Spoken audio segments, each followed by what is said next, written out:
Let's- All right. Well, hey, it's 7 o'clock and it's Wednesday, and you know what time it is. It's chasing gazillions. Not the same as making millions. Out of breaks. That's known as a teaser in the business. That's known as a teaser. It's a teaser. All right. Well, here you go. I'm Anthony Bowling with the Anthony Bowling Group. And I'm here with my partner over there. Who's that? Fernando Palacios, Hilco Real Estate. There you go. And we are here, just two real estate professionals, Wednesday evenings here talking to you. Really, is really just some sort of therapeutic outlet for us. But Good. we do try to bring some relevant, meaningful information to you wherever you are in the real estate industry. Given our 35 plus years, 70 years collective, whatever, since we've been out here a long time. We're old. We're old. We old. Ooh, Lord. And so we thought we just would talk to you, share with you every Wednesday evening at 7. Things that we see that are relevant, that are important, give you some insight. It's not just a show where we are like some of those other infomercials where they just shamelessly are promoting themselves as real estate professionals who can help you buy, sell, and lease real estate in the DMV. I'm sorry, did I slip off? Yeah, we don't want any business. No, God forbid. We're here to enlighten you and teach you the business and tell you what's going on in the real estate business currently. Yes. And part of it, if we get a few deals out of it, great. If we don't, that's fine too, because we're here enjoying doing this. So yes, we are indeed. And so this, as you can see, for those of you all who join us every week, you know that, well, Fernando's shtick is that he travels every week somewhere. Oh, I'll be gone next week. I'll be on the road next week. Oh, yeah. Right. So, and this past week, those of you who know, I also was able for my lady and I to sneak off to Cancun, and we were gone and enjoyed ourselves. This is the first time. My daughter is 23. My son is 20. We were hard pressed to remember a vacation in the last 23 years. Just me and my lady. We think there was some anniversaries where we took the kids to the grandparents and then we stayed in North Carolina at a hotel. but it was like, have we gone? We just was hard pressed to remember. And we didn't spend a lot of time struggling with it. We just enjoyed one another down in Cancun. You're adults. You're a homebody, though. You like to stay home. Oh, that's true. Yeah. Yeah, that's true. So this week, episode 11, is a good one. This week, we want to talk to you about renting versus buying a residential property, your home, and the benefits of a sell leaseback on the commercial side. Same thing. Do you want to continue to lease versus owning? And right away you see the difference in the nomenclature. Renting is typically referred to when one is renting a domicile to live in and residing with your family. You're renting a home, you're renting an apartment versus owning it. And leasing is an activity done on the commercial side, typically with retail businesses, or in my case, I've worked with doctors, medical practices, and that's the example I'm going to be using today, where medical practice is leasing space for you. When you go to visit your dentist or your doctor, they're leasing that space, some of them. But some of them make the decision to own, or they own it and they want to lease. And we're going to talk to you about both of those today. Before we get started, You want to wrap up your week? You want me to start? no. Hey man, I'm wrapped up. There you go. This is what happens when you play more than one hole. Okay, you win championships. There's no trophy for one hole. At least I don't know about it. So 18 out of 21 years I've been the OBX champion. There's 4 of us that play in it every year. This year we only had two players because 2 of the other guys bailed out. My son and my niece got to play with us on the first day, which was kind of nice to have them on board.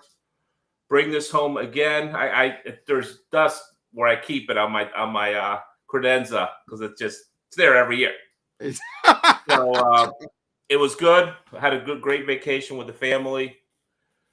Have a closing this week. Going to make a little money, which is good on Nice. the Terrapin Realtor side of things. And what is that? Go ahead and highlight the service that you offer, and you will earn a fee for. What is that? I am representing friends of mine who are buying a condo at the beach as an investment property, not a purchase, not for them to use. They already have They're going to get the right. They're going to get the right homeowners insurance, because remember that first story you told about that condo. That was a bank. Yeah. They're figuring all that out now. Okay. But nice people, good friends of mine. One of the guys that went on the golf trip, we talked about on the golf trip, came back, found him the place. Actually, he ended up finding the place. I put all the deal together, and there you go. Golf made that deal happen, I think. Nice. I think. I'm not sure, but I think. But I got my list of new properties for the city of New Orleans, so I'm going back there next week to start looking at 129 properties.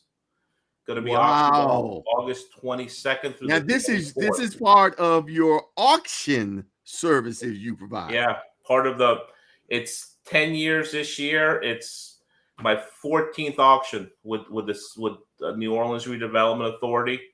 Got 129 properties. We have 27 commercial. First time we've had some commercial lots. And so now let me ask you this, because maybe we'll give a teaser that next week we'll focus on that opportunity. Can others, can clients here in this area zoom in, pitch in, go down to New Orleans and bid on these properties? It's all online. You can bid online. You can do it from here. You can do it from anywhere. I always go down for the auction because there's always snafus that happen, and I want to be there. If I need to go to some, collect a deposit, make sure a contract signed. I like to be hands-on. Okay. Even the COVID year, I went down there. I actually drove down there with my son, and we did it from the attorney's office who does all the closings. But so just got that list last night, and going through it now, prepping it for our visit. We look at every property that we have on our list, take a photo of it, walk around, make sure everything's okay with it, report back to the client at the end of our visit to tell him. And Paul Lynn's the one who works this deal with me. Right. Paul's the CCIM. Paul, the CCIM colleague of mine. Yes. Yeah.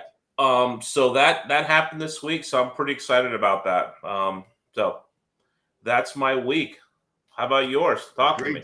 Great job. Yeah, thanks. Well, even though we were away in Cancun, we lost out on an offer. And anyone out there who's doing business in the state of Texas, may can help us with this. Client, there was some land here in DC, and it was listed by a Texas-based broker who had administrative people on the front end who are not licensed realtors, marketing, giving out general information about the property, just information.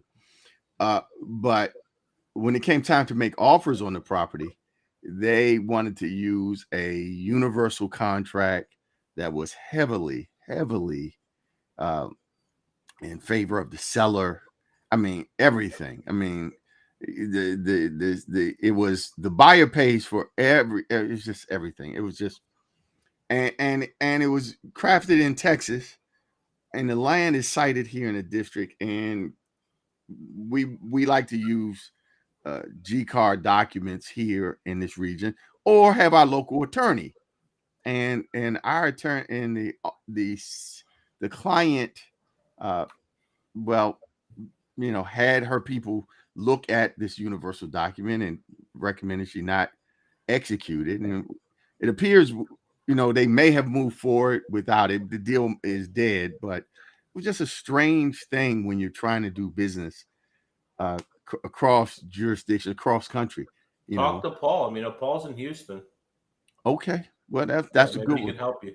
The other thing is, I find when you're going to a different state, what I've done in the past is forfeit a little bit of commission to have a local guy on there with all the local things. You lose a little bit of money, but I think something is better than zero. Right. So right. I've learned that from losing deals myself as well. I mean, that's not something I picked up right away. I have some war scars from that, from trying to do it all myself. And sometimes you just can't. You're right. And I think maybe, yep. And in hindsight, you're right. That's great advice. I mean, I fell to you buying land, you're a developer, get your lawyer, have your lawyer review this document, when really the lesson should have been, hey, let me contact a local agent there in Texas who probably knows this brokerage, does these deals, and can write this offer and make sure, your interest is protected. You give them a small piece for doing it. Yeah, there you go. Another lesson learned here on Chasing Gazillions. Not the same as making millions. Right? Getting closer, though. Inflation's pretty bad. It is getting bad. Inflation's really bad. All right. Well, let's get started. Let's jump into our program here today. We're talking about renting. You're gonna go first with me. I'll go first. You're a little more long-winded than I am. You talk a little longer than I do. Let me whip through this, but I mean, it's not something you should whip through. So this is more for young buyers out there buying their first, second home, maybe probably their first home, and they have this question: hey, should I rent? Should I buy? The rental market's red hot. The buying market's red hot. And, when you start doing the math, the first thing you should do is do the math. Hey, renting a 3-bedroom in DC cost me in Maryland cost me $2,500. There are no 3 bedrooms in DC, by the way, available. There are none available. You got to go to Maryland or Virginia. So a 3-bedroom is $2,500. I can buy a 3-bedroom, 2-bedroom house in Maryland for $450,000, let's say. So you back in that number, find out what the payment is, the current interest rate, and if the payment's close to the same, and you have a little cash, that to me that's a no-brainer. But people make decisions based on other things besides money, though, too. There's other things that go into it. So, you're renting a place. Obviously, it's a low down payment, usually first month in security deposit. Not a big threshold to have to climb, right? And you can get that from anybody. Parents can help. Anyone can help you with that. As I just helped my daughter in New York with her down payment and her first month's rent for her first apartment by herself. Sure. So, yeah. Buying a place, you have a down payment that if it's borrowed from someone, you have to declare that. You have to show how it's borrowed. You have to show bank statements. There's just some verification involved. But you can borrow that down payment. But typically 3% is like the minimum. 5%, 10%, depending how much money you have, is a typical down payments. The beauty of, I think, of buying is the pride of ownership too, that you own the place. It's yours. Sure. And here's my house. You're coming into my house. When you rent a house, you say that, but there's a little bit of give back, right? It's not fully my house. I'm renting it. It's my house, but No. As a landlord and a property owner who rents out properties, the tenant. I encourage them to embrace, this is your house. Hey, yeah. Well, this is where you live. This is your house. and there are two things with that. When you own it, my roof goes out, I'm paying to replace the roof. When I'm renting, my roof goes out, I'm calling you, the landlord, to say, hey, roof's leaking, come fix it, So there is the maintenance costs that are a lot lower to rent as opposed to owning.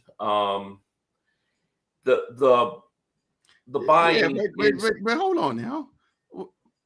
My roof went out. My roof goes out on my property, whether it's my rental property or my home. As a homeowner, I'm carrying, and we talked about this on the show. I'm carrying homeowners insurance to provide me with protection against a failed roof. well, it depends how it failed. I mean, if it fails in a storm that you're covered, fine. If it fails because it's 35 years old, that's on you. But when my 35-year roof fails, I'm going to report it right after the storm. No, I didn't say that. You did say that. That's wrong. You just broke the law. What was it? The Trump show? Are we in the Trump show now? Are we breaking laws? No. All right. So Okay. the thing of buying also, it's an investment. You're putting money into something that's hopefully going to grow with you, and you're going to accrue some savings and some investment that one day you may sell it and you'll get some of that money back. So you are also an investor when you buy for a home. You are, even if you live there, even if you're not renting it out. And when you buy it, obviously you're not when you leave, you're gone. I think you should use an agent for both, for renting and for buying. A realtor, a realtor. I'm a realtor. I'm a member of the National Association of Realtors. The commissions are paid by the seller, so there's or the leaseor. There's no reason why the transaction pays out. There's no reason why you shouldn't use a professional to read the lease for you or to write the contract for you. Yes. You're not paying them. It's always good to have a professional by your side. When I go to the doctor, I don't say, oh, I got a broken leg, I'm going to mend it myself. I have the doctor take care of my leg. Professional. I can put an ace bandager on my leg just as quickly as anyone else, but I'm going to have a professional do it. And you should do that in both circumstances. The one thing about renting, though, it's easy to qualify to rent. They usually just pull a credit report and check your job, and that's it. Well, there's a problem. There's a problem. When you're buying, the scrutiny is a little bit stronger. They look at things a little bit longer and harder. Usually the verification for renting is usually done by the leasing company, where when you buy some, you're going through processor and an underwriter and then the final sign off, so there's a lot more steps that go involved in getting approved for that. Dude, you haven't rented in a while, have you? I have not rented since 1992. Okay, dude. I rent to a tenant. Yeah. First of all, I have a third-party company that is a professional screener that's checking you out nationwide. If you did not pay a landlord in the United States somewhere, we're going to find out about it. They're doing a VOR, verification of rent. Yes, and credit, and employment. Yes, yes, we need to know, because there is so much involved in preparing a place for rent. And so the capital that goes in. I got a rental. I just got a notice from a tenant now. Says, hey, I've been with you 7 years, but I'm leaving in 2 months. Okay, great. And we're already like saying, okay, we got to turn that unit over. We got to be ready. Yeah. And we already, mobilizing thousands of dollars to turn this unit over, get it ready to put back on the market. So if he leaves in August, okay, at best we can expect to have someone in there October 1, probably November, right? Yeah. I mean, who's moving in November, December? I mean, this is When is he moving on? August 1? Right. You got to have someone in there in August, because of the schools and all that stuff. If they have Right, kids, right, families. exactly. I know this is what we're targeting. So, but again, he got to move out. We got to turn over. There's carpet, there's paint, there's all of that to get that unit back and ready for someone to there move into. are plenty of people who do this all themselves, though. I think it's smart. You have a professional company handling all that for you. Sure. But plenty of people rent on their own. I can do it. It's no big deal. I'll do the fix up. I'll do the rentals. I'll do the leases. And those people aren't scrutinizing the way a bank is to buy a house. They're just not. They're not. And they're getting clobbered. Huh? They are getting clobbered by these professional tenants. Yeah. No, I agree. Who take advantage of the fact that you are on a handshake and all and trusting, and they move in, they give you the security deposit, they may give you first month's rent, then they don't pay you second month, and man, it is rough. It's rough out here. Yeah. And the pandemic hurt people on both sides of the table. Tenants start saying, I'm not paying because the courts are closed, so you can't evict me because there's no court to go to. And that just left a bad taste in everybody's mouth. Yeah. And now what you have is landlords are like, dude, you're gonna have to be right to rent for me to rent to you. And if you are marginal, I'm gonna tell you this right now. And by marginal, I mean most landlords, they really don't. I'm not gonna say they don't care. I'll tell you about me. Okay, I can talk about me as a landlord. Oh, here we go. Go ahead. If you don't pay your Macy's bill, I'm not judging you about that. If you late on your student loan, hey, who amongst us ain't late on our student loans for law school or otherwise? Okay, got it. No problem. But if you have not paid your landlord, that's your line. That is my line. Because that's where you live. That's where you and your family lay their head. Hey, Macy's not coming to get you. The student government and all, they not come. But dude, if you are prioritizing, Wahoo's coming to get you. If you are prioritizing something over paying the landlord, then that's what you're saying to me. You're saying to me as a landlord, you know what? Something might come up in your life, and this month you not gonna pay the rent. Okay, I say, okay, well, fine. Did somebody else get paid? Well, yeah, the car note got paid. Why? Because I need the car to get to work. Well, you could have got to work on the bus. Do you live in your car? Right. That's what people say. That's what they say. They say, well, I had to prioritize. We all prioritize. The car, it's nice to have a car. You got to get around. A lot of people, not in DC.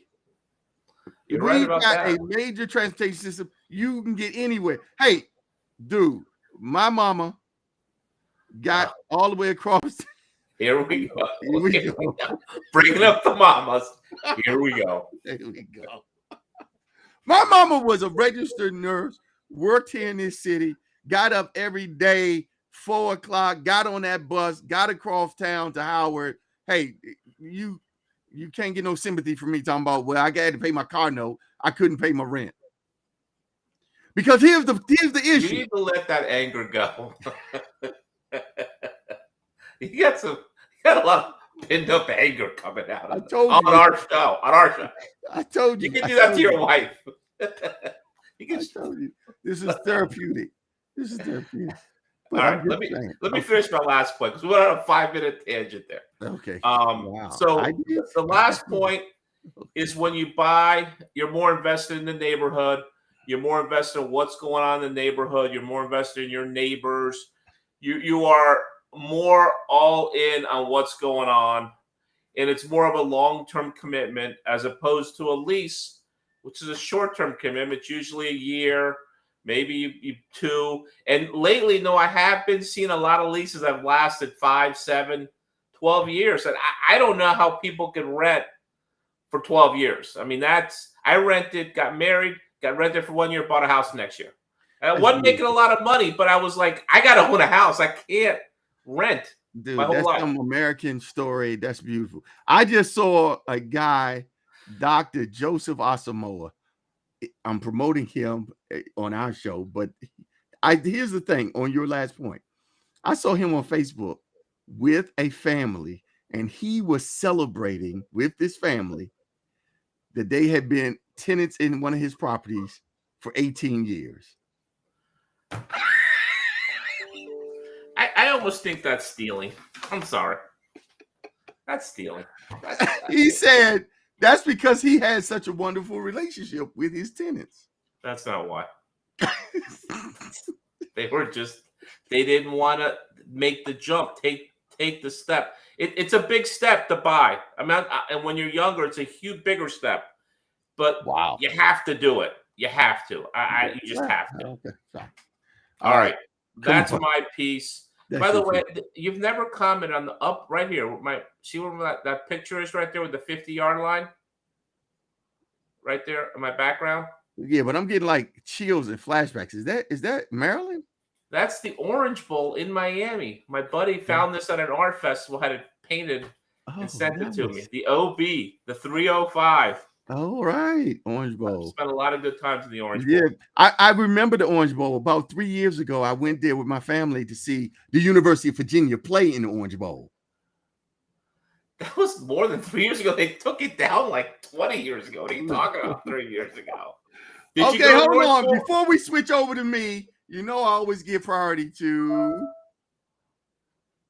the Virginia Bushcrafter, our #1 fan, and says, I learned my lesson many years ago. I've always now used a management company to find the tenant, collect the rents, etc. Professional. Thank you. Yes, we love that. Yes, professionals. I don't try to put a cavity on my own tooth. Okay? Go to the dentist. Let them do it. Hire professionals. I agree. And you know what? Realtors, you know what? Dentists are professionals, lawyers, doctors, and plumbers, all professionals. You know what? Realtors are also professionals. You know what makes us professionals? Realtors, right up there with the dentist, the lawyer, the doctor, and the plumber. You know what makes us professionals? Licensing. Yes. We also are licensed and regulated like the dentist, the doctor, the plumber, the lawyer. Yeah. I mean, I am a lawyer. I'm not your lawyer, but I'm just saying get the license is what makes it different. And continuing education, like 60 hours every 2 years. Hey, John Wright. Stop. Thank you for dropping in, brother. We appreciate it. Thank you. Okay, let's go on with me. I'm going to pick it up here now. Oh, you're Mr. PowerPoint. Such a show off. So, the benefits of a sell leaseback of real estate in a real estate transaction presented by Anthony Bowling, JD, CCIM, CIP. Let's have a lot of free time on your hands. Associate broker, Keller Williams. Holy crap. Look at that thing. It's beautiful. Okay, let me see if I can move this thing along. How do I move it? Okay. So, what's a sell leaseback and why is it important? So, you just heard on the rental side, you can rent, you can own. Here, and this is an example that I pulled from a recent transaction where I was representing a medical practice. Doctors, they owned the building and they were working and they had their medical practice in the building and they owned it. But an owner in a sell leaseback, what you do is the owner of the property sells the property, then leases it back from the person they just sold it to. They were the owner of the property, and then they sell it, and now they are the tenant, but they remain in the property. They don't go anywhere. It's like Friday they owned it. They sold it Friday evening. Monday, when everybody comes back to work, you're a tenant. You don't own the building anymore. Why would you do that? Why, when everyone is telling you to own, why would you sell and then lease back? Here are the Cash. benefits. Yes. Here are the benefits. One, you as the owner, seller of the property, get to handpick who your new landlord is going to be. You get to decide who you're going to sell the property to. You put it on the market. You get to pick a landlord who understands and wants you as their tenant. Two, which is the primary reason for doing it, recovery of your cash. You know, when you own a property, whether it's residential or commercial, your equity is tied up in the property, in the bricks and mortar. And if you need cash to make other investments, you need cash to invest in other opportunities, you need cash for operating expenses of your business, it's tied up in the bricks and mortar. Now, there are a lot of ways to get that money out. You can refinance your property, but that still creates a debt for you that you still have to service. But with a sell leaseback, you sell it and you're no longer owner. You are tenant. And now you enter into a long-term lease in the property that you Friday you owned. Is everything negotiated before that sale happens? Like the lease back, the terms of the new lease, that's all negotiated beforehand, right? During the process of selling. And then, yes, you are, and that's the beauty of you picking the right landlord. You are negotiating the terms of your lease, of your long-term lease, whether you want to lease back for another 5 years, 10 years, you want to lease back, all of those terms and conditions, you are negotiating up front as a part of the sales transaction. It's a sales lease back transaction, not a sale, then a lease. It's together where it's beneficial for both parties up front. Yeah. And for the buyer who becomes the leaseor. No, the buyer becomes the landlord. The landlord, okay. They have instant money coming in. There's no hold time. There's no downtime. There's no nothing for them, which is beneficial to them as well. Exactly. See, that's the benefit of it for this medical practice. The medical practice, in fact, was looking for additional capital to buy another medical practice. They were buyers. They needed the capital. And so, but they weren't going to stop being doctors. They weren't going to stop their practice. They were growing.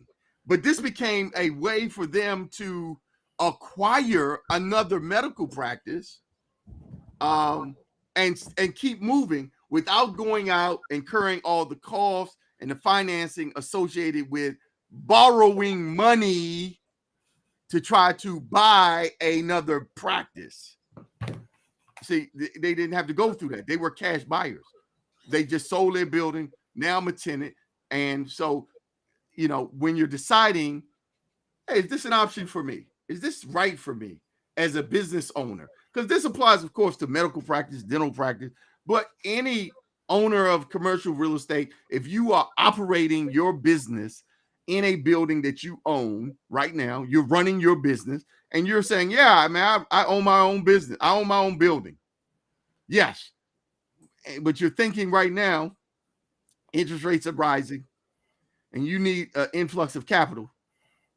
You have a great location. You don't want to move from this location. You might want to consider a sale leaseback. Now, there are economic benefits, of course. We already touched on it.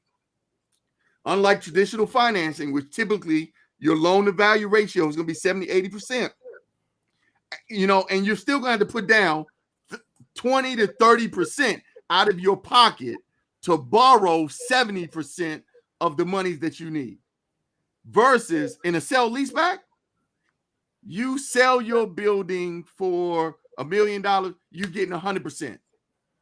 Less associated commissions to your agent who crafted this wonderful deal for you, but you're getting 100% of the value of the property, that's now available to you to deploy towards, you know, whatever your objectives are.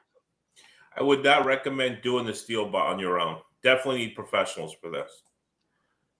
It's a complicated deal. And as a certified commercial investment member, CCIM, I've had the requisite training. Did you see me go into that commercial? Always bragging. Always bragging. Always bragging. Always bragging. Yes. So, operational control. Again. In case you forgot. Thank you. Again, you're looking at a long-term relationship. You're about to become a tenant in a building with a new landlord, but it's one where, hey, he's almost like a partner. You know, he's a trusted landlord because you have sold your building to someone who is now going to just collect rent from you and not in any way impede, your medical practice. They understand what you were doing when they made the investment in this opportunity. And then tax benefits. Again, as Fernando just mentioned, this is not something you just do without the aid of a cadre of professionals, because you can structure this kind of opportunity in so many different ways, as a 1031, as into a trust. There's a lot of different ways in which the property can be sold and then leased back to you, right? And so, of course, all of these items we recommend and we're suggesting, we strongly encourage you to seek your legal and tax advisors, not Fernando and Anthony, right? No, I don't do legal. There you go. Exactly. And I'm a real estate professional. And this is a great segue for us to also to say to you that the opinions and information that we're sharing here on Chasing Gazillions, not the same as Making Millions, Wednesdays with Fernando and Anthony. These are our opinions. This is our information. This is based on our experience. These are our slides. This is our information. We're presenting. We're capturing to share with you that it might point you towards. I never thought about it. I never heard of a sale leaseback. I never even considered it. Oh, tell me more. So that is that. I'd heard of it, but not to that depth, and that's really good. That was really informative. We have two different ways of doing things. I'm more of a memory talk with a few notes. You're a PowerPoint guy. I don't know.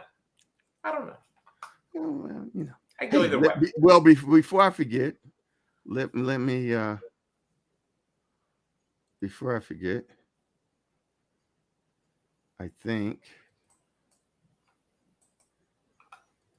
these are our two best fans right here, John Wright and the Virginia Bushcrafter. Yes, but also loyal. Our sponsor has a new promotion. Remember? Come on. Yes.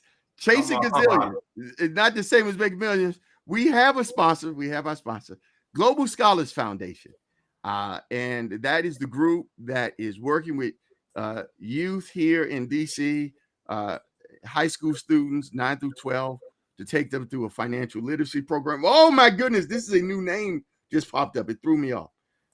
Matt Linfield, dealing with many more clients choosing sale leaseback transactions and incorporating 1031. Hey, Matt, thank you. We love that. Okay, so Global Scholars, they are hosting their third annual golf fundraiser and brunch, and we are unveiling here for the first time their new promotional video. Here we go. Calling all golfers and brunchers. Please mark your calendar to join the Global Scholars Foundation for a 2-day event hosting the 3rd annual golf tournament and newly added Jazz Brunch at the Woodmore Country Club in Mitchellville, Maryland. The 2-day event will kick off on Sunday, October the 2nd with a jazz brunch and continue on Monday, October the 3rd for our 3rd annual golf tournament. Please visit our website at globalscholars.foundation for more information and to register for this event. Very nice. Very Very nice. nice. Very Tournament nice. I attend. Yes, we're looking forward to it. Yes, that's going to be October 2nd and 3rd. It's going to be a brunch on October 2nd and followed by a round of golf at Woodmore on October 3rd. And so we're happy that the Global Scholars Foundation is a proud sponsor of Chasing Gazillions. It's not the same as making millions. Getting closer. But it's getting closer. Hey, it's been wonderful spending time with you all here. We're going to get out of here because we are way over our 35 minutes. It isn't 58 like last week, though. It's not bad. No, it's not. But, and I'll be on the road again next week. Of course you will be. From beautiful New Orleans. I am thinking I am going to call in and do it from a cafe somewhere on Canal Street, right on Bourbon. Well, isn't that going to be a little noisy in the background? There might be a couple cocktails involved too. I don't know. We'll have to see. So the topic, I think next week's topic will be. It's got to be about auctions and all these hundreds of properties about this deal and everything that's happened down there. Yes, and maybe if you want, maybe I try to help you with a PowerPoint so you can have information on how people can bid on the auction. And okay, see maybe forehead. This forehead is a PowerPoint. There's so much stored in there, dying to get out. I'm good. No PowerPoint, not for me. I'm old school. Talk from the memory, from the cup. There's going to come a day where I won't be able to, but that isn't tomorrow or next week. Okay. Also, we let everyone know we are working on, and it's going to be coming up here in July, a guest host on Chasing Gazillions. Is not the same as making millions. Wednesday with Are you getting a week off? Or am I getting a week off? Well, I don't know. When the guest host comes on, are we not here? I think one of us should get the week off. I mean, three of us would be a little much, don't you think? Well, I hadn't thought it through that far. Yeah. I mean, that's fine. We can flip a coin. Doesn't matter to me. Yeah. So we'll bring the guest host on, but he'll be on with one of us. Yeah.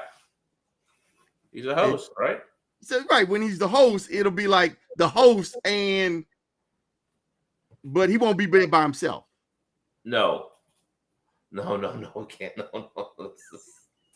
This is a 2-man show. This is no way. He's very capable, by the way, to handle it by himself, but yeah, no doubt. But we wouldn't want to start thinking that, well, it's his show. It's nice to bounce it off of someone too, bounce off ideas. The back and forth is what this show's about, right? I mean, yeah, the different ideas that I have. That what we do? Because I just view it, quite honestly, as an opportunity for me to talk to you for an hour once a week. Well, I appreciate that. The difference between you and me is I play 18 holes of golf. You play 1 hole. That's the difference. Okay? And you know what? And I did get in my 1 hole today. Of course you did. What did it take you? 3 minutes? 5 minutes, maybe? No. It's an hour. Take you an hour to play 1 hole? Holy crap. You got bigger problems than I thought. No. You go. It's 1 hole. It's private. And I just shoot off that 1 hole. Right? So I shoot off like when you play your 18 rounds, you tee off 18 times. Right. Okay. When I play my 1 hole, I tee off 30, 40 times into the field towards my hole. And then when I'm in the field, I chip those 30 or 40 balls onto the carpet. And then I putt 30 or 40 times into the hole. So I get the full round of golf. I call that practice. That's what I do at the driving range. Okay, but it's better than the driving range. The driving range, you just stand one place and you just hit the ball, and then somebody else collects the ball, and you just drive, and you just driving. Here's what I do at the driving range. Maybe a trick you ought to try. You haven't played enough to know. Like, I know my course by heart, right? Every hole, every distance. Okay, so I'll sit at the range and say, all right, course? Oh yeah, I have my own. I belong to a private course too. You're not the only one. Come on now. So I'll play number one from the driving range. Boom, hit my driver. If I hit it good, I know how good I hit it. Then I go there. Then I go back on the range, drop a ball, and say, okay, I'm 220 out. Hit my 3-wood, and then I chip. If I hit you dropping the ball because your drive went into the woods? No. I'm dropping the ball on the mat at the range. I'm mentally playing around. At a driving range. On the mat. On the driving mat, yeah. Oh, okay. Well, my there's goodness. no putting involved, but it's not really what you do, but I don't even know what you're doing. If it works, have at it. We need to play before October. I need to see what I'm getting myself into.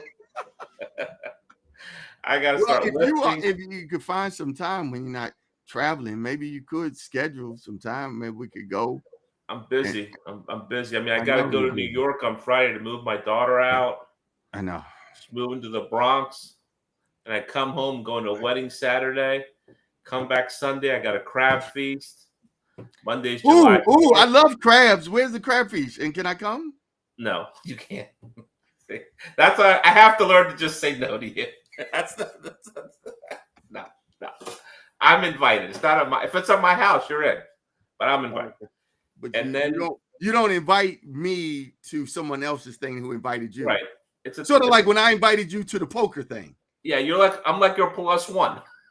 Right. When the guy invited me to poker that night, I invited you. Yeah, that was probably that good. No, I went to him and said, hey, I have a +1, Fernando. I sent him our show, and then I said, hey, can you go? Oh, what does L mean? That doesn't look good from Bushcrafter. I don't think that's good. I don't know. Come on. I don't know what that means. Is that good? Taking the L. Taking the L, loser? That's what the kids say means. Is that? Oh my goodness! Is that what he means? Is he saying we're losers now? No, I don't think so. You take things too literally. No. Okay. Maybe his hands fell apart. I don't know. Maybe his knuckles started to hurt. I don't know what happened. All right, let's wrap this up. Let's roll. All right, all the best, everybody. Hey, episode 11 in the books. Yes. Episode 12 coming from New Orleans. Can't wait to do it. Okay, hold on. Bushcrafter says all 3 will be great.